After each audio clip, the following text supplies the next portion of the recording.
Jamie Dimon, the most powerful banker in America, just went on national television to kill Bitcoin legislation. Hours later, a Bitcoin exchange walked through the front door of the Federal Reserve. The same day, the President of the United States attacked the big banks for trying to sabotage crypto legislation. The war of old money versus new money is hitting a crescendo. The most powerful banker in America on one side, the president's own son on the other. Are we in the final act of the then they fight you stage? One thing's for sure, something is breaking, and it isn't Bitcoin. Welcome to No Second Best, the show where conviction meets reality and reality points straight to Bitcoin. I'm your host Hurley. Now let's get into it. As war in the Middle East continues to escalate this week, Bitcoin is holding its ground and outperforming gold for the first time in well over a year. Bitcoin ripped over 14% in 3 days as it touched 74K yesterday, outperforming stocks and gold since the war broke out. That matters. For most of 2025 and early 2026, Bitcoin was treated as a risk-on asset, something you sell when the world gets scary. Gold was the flight to safety play, but this week something shifted. Bitcoin started behaving like what it actually is, a neutral, hard monetary asset that doesn't care who's bombing who. And the price spike wasn't random. It lines up directly with what happened in the infrastructure. Yesterday, crypto exchange Kraken received a Federal Reserve master account, which is direct access to Fedwire, the settlement rail where $4.5 trillion moves every single day. Morgan Stanley also filed for a spot Bitcoin ETF with BNY Mellon as the custodian. These are so much more than headlines. These are plumbing changes, and plumbing changes are how you know adoption is accelerating. But the real story this week isn't Bitcoin's price. It's the war that's been building behind the scenes between old money and new money. And this week, the battle lines became impossible to ignore. On one side, you have Jamie Dimon, representing the big banks and the banking lobbies, fighting to preserve their monopoly on money, yield, and the financial system's plumbing. They've been spending millions lobbying against the Clarity Act. They want stablecoin issuers blocked from paying yield to customers. They want the rules written so crypto can never compete on equal footing. On the other side, you have Kraken, Coinbase, Morgan Stanley, BNY Mellon, the CFTC, and the President of the United States, all moving in the same direction. Toward Bitcoin, toward crypto-native financial infrastructure, toward a system where the old gatekeepers lose their stranglehold. This isn't a philosophical debate anymore. This is the war for the future of money. And to understand what's happening, you need to hear it from the mouth of old money itself. Jamie Dimon, the CEO of JP Morgan Chase, the most powerful banker in America, went on CNBC this week to make his case. And keep in mind that this is the same Jamie Dimon who has been an outright adversary of Bitcoin for over a decade. He's called Bitcoin a pet rock. He's called it a currency for criminals. He says he supports blockchain technology and not Bitcoin itself, which tells you everything you need to know. He likes the idea of a digital ledger that banks can control. He hates the idea of money that no one controls. So when Dimon goes on national television to lecture us about regulation, understand the context. This isn't a neutral observer making a fair point. This is the king of old money fighting to keep his castle. You and your peers have reportedly clashed with Coinbase's Brian Armstrong over the Clarity Act and specifically this idea of crypto exchanges offering rewards for stablecoins. And Armstrong was on CNBC with Sarah Eisen a few weeks ago from Mar-a-Lago, and he said there's a path forward for the market structure bill that's a, quote, win-win outcome for everyone. How are you feeling about it right now? Yeah, so the banks feel strongly that there should be, rewards are the same as interest. And that, a compromise would be that you could pay rewards on transactions, not balances. If you are going to be holding balances and paying interest, that's the bank, you should be regulated by a bank. So we've been firm, one thing over here, yes, but if you want to be a bank, become a bank. Then you can do whatever you want under bank law. So I remind people, and your viewers may not know, banks have restrictions and requirements. FDIC insurance, AML, BSA, we have Community Responsibility Act, which means we have to open 25% of our branches in LMI neighborhoods. We have social requirements. We have liquidity requirements, capital requirements, transparency requirements, reporting requirements, board requirements, government's requirements. If they want to be a bank, so be it. So what we base says level playing field by product. It can't be you have these people doing one thing, without any regulation like that, and these people do another. And if you do that, the public will pay. It will get bad. So people should take a deep breath at what is it you want, and we want competition. We're actually one of the biggest users of blockchain. And we created the JP Morgan deposit coin. We've moved money real-time payments. We're moving a lot of data now using blockchain. So we're in favor of competition, but it's got to be fair and balanced, level playing field. It can't be completely skewed. And the risk for the safety of the system, not just the fairness of competition. Right. To your point about FDIC insurance. Well, AML. What about are they? We have money laundering. I say we have money laundering requirements, reporting requirements. which I think is good. To some extent is good because you want a safe financial system as best as you can make it. So Dimon says he wants a level playing field, but what he's really doing is trying to make the playing field so expensive that only banks can afford to stand on it. Think about what he's asking for.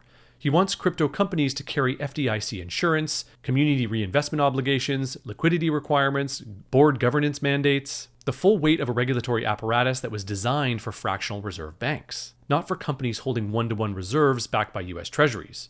And that's the part he left out.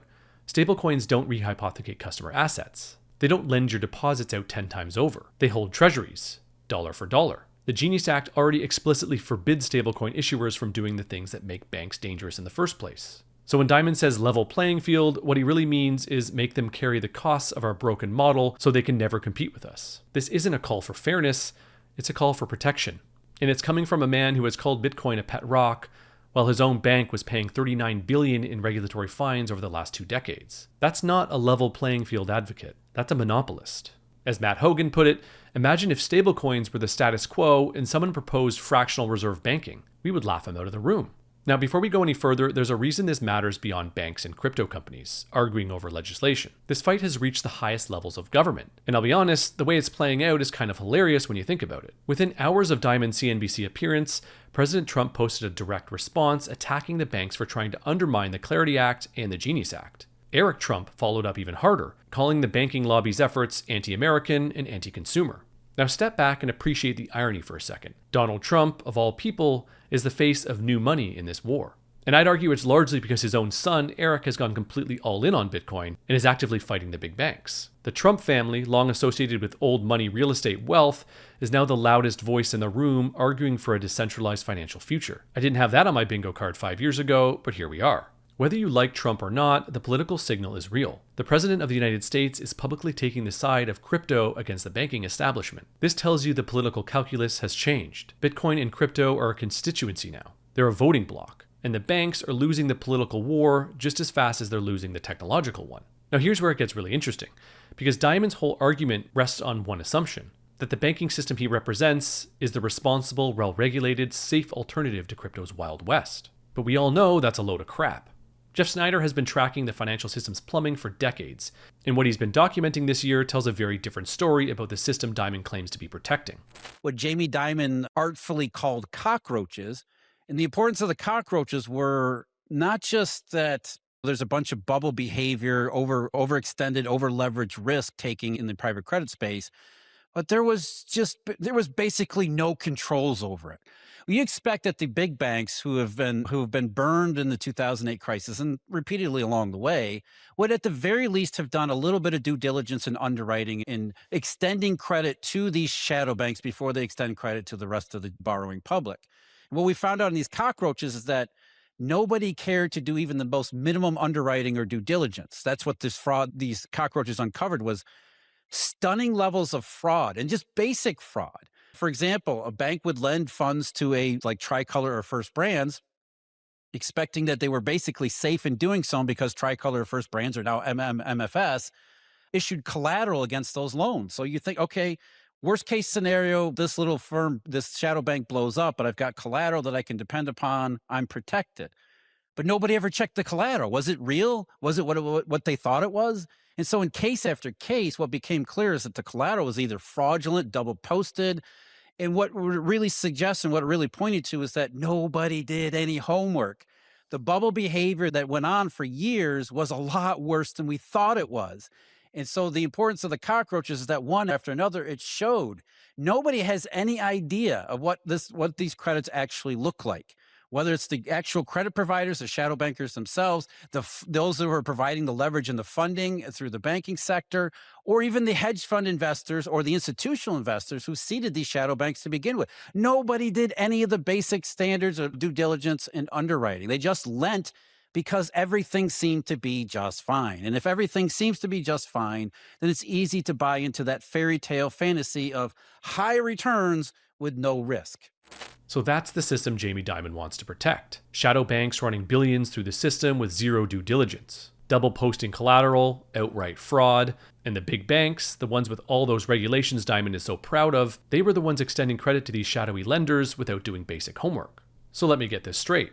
The most powerful banker in America goes on television and lectures us about needing more regulation. Meanwhile, his own system is riddled with what he himself called cockroaches. And the regulators he's so fond of missed all of it. This is the hypocrisy at the heart of the old money argument. They don't want a level playing field. They want to preserve the system where they get to play by different rules than everyone else, where they can take enormous risk with depositor money, get bailed out when it goes wrong, and then turn around and lecture the rest of us about safety. And just to drive this home, 2 days ago, the Federal Reserve's ACH system went down. The entire US banking system experienced a service disruption that delayed payments across the country. The plumbing that Dimon claims is so safe and so well regulated literally broke. Meanwhile, Bitcoin's network has maintained 99.99% uptime since the first block was mined in January 2009. No cockroaches, no bailouts, no service disruptions. As Nick Bhatia put it this week, this is one of those days that changes the game again forever in Bitcoin's favor. The USA is Bitcoin country. Now let's zoom out from the fight and look at what's actually happening in the infrastructure. Because while Dimon is on TV arguing about regulation, the financial system itself is quietly rewiring around Bitcoin. Kraken's Federal Reserve master account is not a symbolic win. It provides direct access to the same pipes that every major bank in America uses. This is the plumbing, and the plumbing is how you know adoption is real. Then there's Morgan Stanley's Bitcoin ETF filing. The world's third largest investment bank, sitting on $6 trillion in wealth management assets, filing for a spot Bitcoin ETF with BNY Mellon as custodian. That's the institutional distribution machine gearing up. All of this, along with the CFTC sprinting toward perpetual futures, is the system bending toward Bitcoin. Not because anyone in charge woke up one morning and decided Bitcoin was right, but because the math demands it. And I think this is what the Then They Fight You stage looks like in its final act. The banks fight Bitcoin in public, while the infrastructure absorbs it in private. They lobby against the Clarity Act with one hand and build Bitcoin products with the other. So you've seen the fight playing out at the national level. Banks versus Bitcoin. Old money versus new money. But this isn't just an American story. It's a global one. And this week's escalation in the Middle East, the strikes on Iran, the market shock, the fight to hard assets, is a vivid reminder of why neutral money matters. Parker Lewis, author of Gradually Then Suddenly, and one of the clearest thinkers in Bitcoin, connects the dots between currency debasement, broken international trust, and why neutral money is inevitable. The problems with printing money and the problems with a fiat system that is inherently trust-based, two people to a trade. And if you're trading with someone that you're potentially a foe of, you're having to use in the fiat world, you're having to use one currency or the other, right? So for the last 50 years, the dollar has dominated global trade.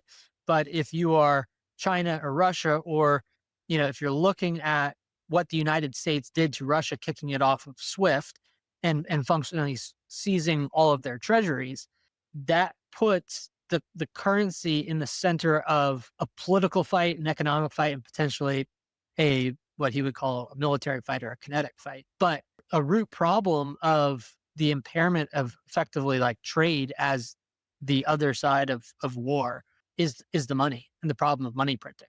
If you knew that the person that you were trading with and whose currency you were taking was constantly printing it, and you owned a bunch of their treasuries because you were offsetting the debasement in the currency by the yield of the treasuries, but they kept printing it and then they kept threatening you, well, you don't really want to continue to trade with your currency. And one of the things that China has been doing, and Russia really more so out of force. And again, getting into the details of these geopolitics is like, I am certainly not the experts of experts, but I can diagnose the problems of the currency is that they're all looking at the same problem, which is if you cut Russia off of SWIFT and now they're having to resolve that, then no one wants to trust the other's currency.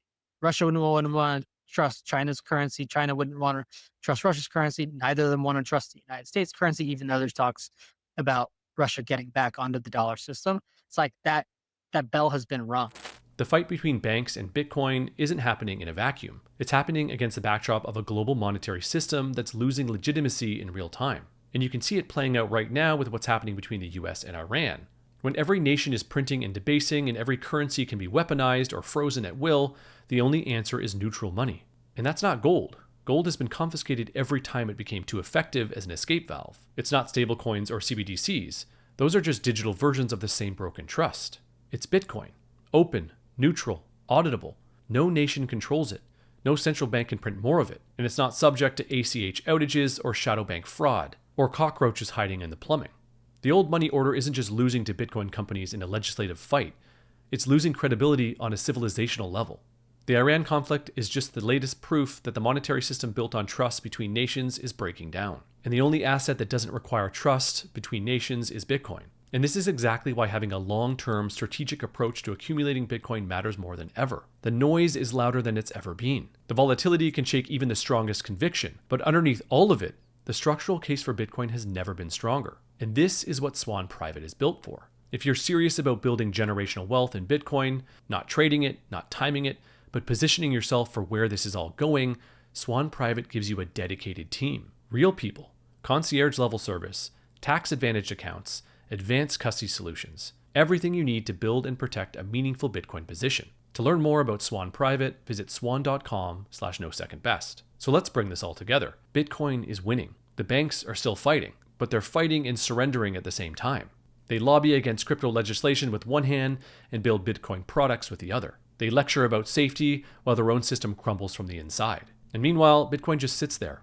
Open ledger, fixed supply, no cockroaches, no bailouts, no permission required. The old money versus new money war is already decided. The castle doesn't get stormed. The castle installs Bitcoin because the spreadsheets demand it.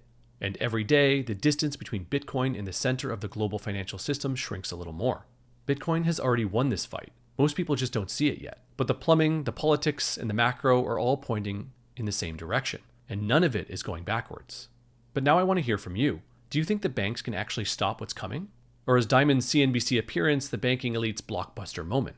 Drop your thoughts in the comments, like this video if you got value from it, share it with someone who still thinks the banks are in control, and don't forget to subscribe to the Swan Bitcoin channel so you don't miss what comes next. Thanks for watching, and remember, in the game of money, there is no second best.